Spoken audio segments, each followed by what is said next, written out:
everyone, I'm here to tell you about my recent experience at Expo 2020 in Dubai and what I've taken away from it. Hi everyone, welcome to Expo 2020 Dubai.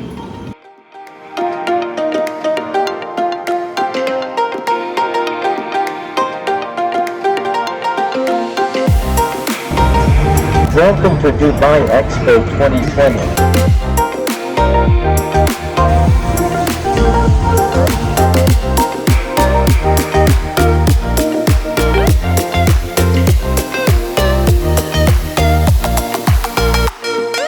Without further ado, my name is Martin Coker, and it's time to have a minute with Martin. Alright, I just got my Expo 2020 official passport, so now I'm going to start checking countries off the list.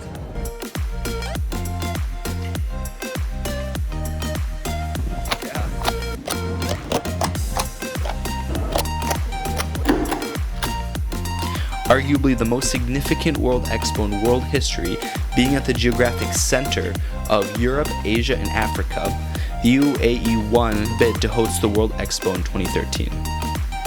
The UAE was recognized for its multiculturalism and stability, making it a great meeting point for all cultures to start off the decade.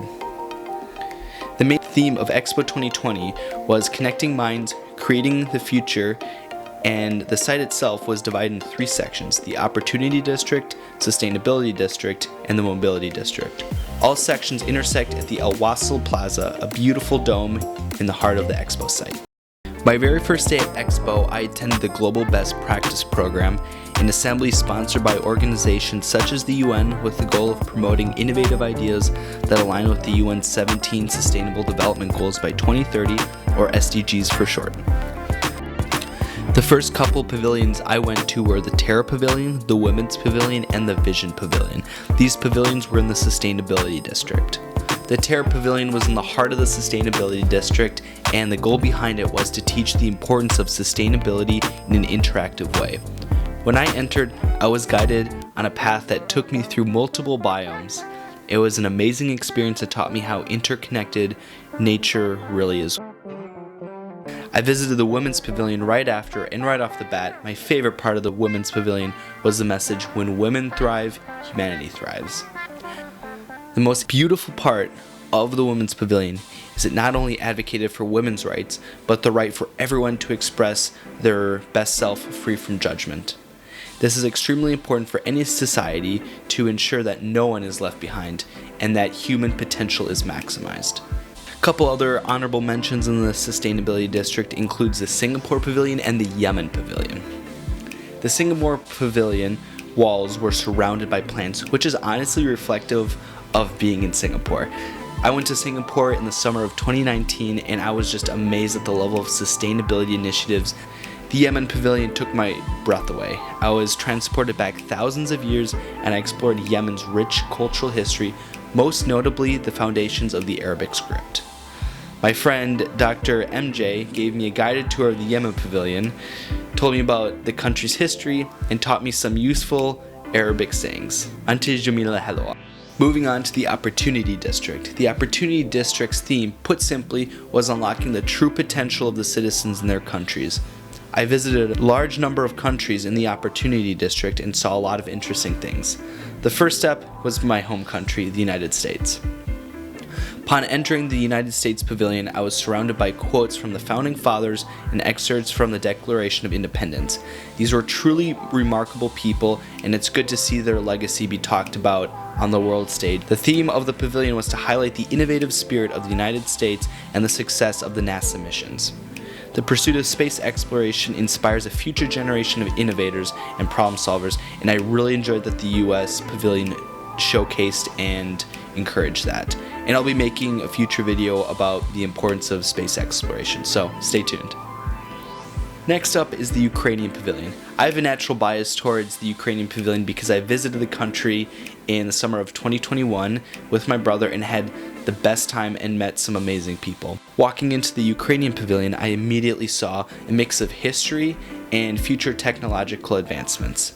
The thing that really stood out to me the most is the Spacebit moon mission founded by Ukrainian Pavlo Tanasyuk, I'm sorry if I butchered the name, and in cooperation with the United Kingdom. Now, after seeing the best part of the Opportunity District, let's move on to the Mobility District. The Mobility District's theme is how we progress as a society through innovations in technology and how we connect with one another. The main pavilion was the Aleph Pavilion, and the main theme of this pavilion was how human civilization is making great strides for further digital connectivity.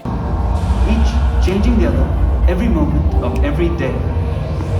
We use artificial intelligence to do things and go places, too risky, too repetitive for people.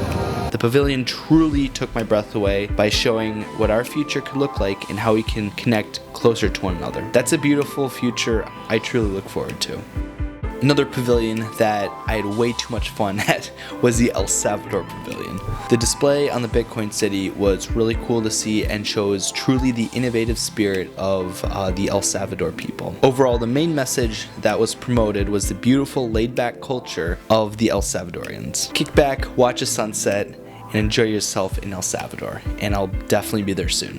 They also had a free espresso bar with authentic El Salvadorian coffee. Big shout out to the wonderful baristas that served me the best coffee at Expo. Hi, my name is Graciela and I'm from El Salvador, where we have the best coffee. Meeting so many wonderful people from around the world taught me so many lessons about myself, about them, and about the world as a whole. Here are my takeaways from Expo 2020 and why I think these takeaways are important for everyone to learn. Number one, and that is cultural competence. Being tolerant of other cultures and religious beliefs are so important because you're respecting not only other people, but you're also respecting yourself. You show yourself that you can connect with people from a different culture and a different background than yours and still connect with each other on the things that truly make us human. You trust yourself to be comfortable with the unfamiliar.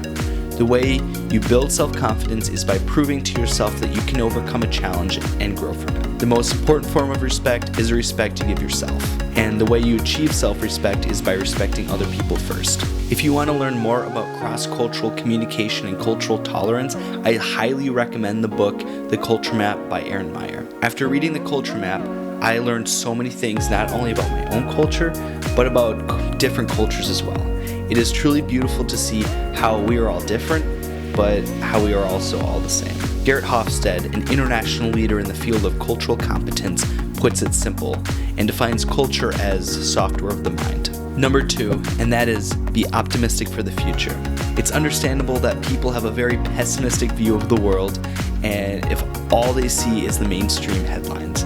Because of the internet and the financial incentive that media companies have on crafting catchy headlines, it's way too easy these days for people to get caught in perpetual echo chambers that they have unfortunately created themselves.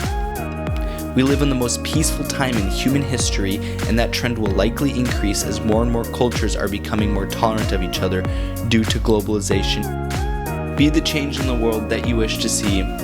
Hold those with power accountable, and most importantly, hold yourself accountable, and be a lifelong student of the world. And as always, never underestimate the power of human potential. Let's go out there and change the world for the better together. I hope you enjoyed my video about Expo 2020 and my 3 takeaways that I took from the event. You'll see me at Expo 2025 in Osaka, Japan, and hopefully I'll also see you there too. I'm interested to hear your thoughts on any of these topics in the comments below, and feel free to share with me your best and most meaningful cultural experience while you were traveling.